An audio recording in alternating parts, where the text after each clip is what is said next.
বেটে বলে দাপট রোহিত বাহিনীর। প্রস্তুতি ম্যাচে বাংলাদেশকে হেলায় হারালো ভারত। ভিডিও শুরু করার আগে আমাদের চ্যানেলটি সাবস্ক্রাইব করে ভিডিওটিতে লাইক শেয়ার কমেন্ট করে আমাদের সাথেই থাকুন। টি-20 বিশ্বকাপে ভারতের প্রথম ম্যাচ 5ই জুন। তার আগে একমাত্র প্রস্তুতি ম্যাচে বাংলাদেশকে হেলায় হারালো ভারত। বেটে বলে দাপট দেখিয়ে 60 রানে জয় ছিনিয়ে নিল রোহিত বাহিনী। এদিন টস জিতে প্রথমে ব্যাট করার সিদ্ধান্ত নেন ভারত অধিনায়ক রোহিত শর্মা। বাংলাদেশের বিরুদ্ধে গা ঘামানোর ম্যাচে পরিবেশ ও পিচ সম্পর্কে ধারণা তৈরি করে নেওয়াই ভারতের আসল উদ্দেশ্য ছিল। যদিও সেই ম্যাচেও রান পেলেন দলের গুরুত্বপূর্ণ ব্যাটাররা। বিশেষত ঋষভ পন্ত, সূর্য কুমার যাদব এবং হার্দিক পান্ডিয়া ভালো করলেন।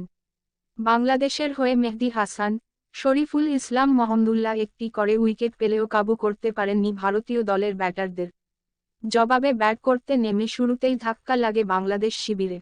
প্রথম ওভারে আউট হন সৌম্য সরকার। এরপর দ্রুত লিটন দাস এবং নাজিমুল হাসান শান্তও 22 গজে থিতু হতে পারেননি। তার মধ্যে কিছুটা লড়াই করেন মাহমুদুল্লাহ এবং সাকিব আল হাসান। শেষ পর্যন্ত 20 ওভার ব্যাট করে 122 রান তুলতে সক্ষম হয় বঙ্গ ব্রিগেড। একমাত্র প্রস্তুতি ম্যাচে সহজে জয়ে আত্মবিশ্বাস বাড়িয়ে দিল রোহিত বাহিনী।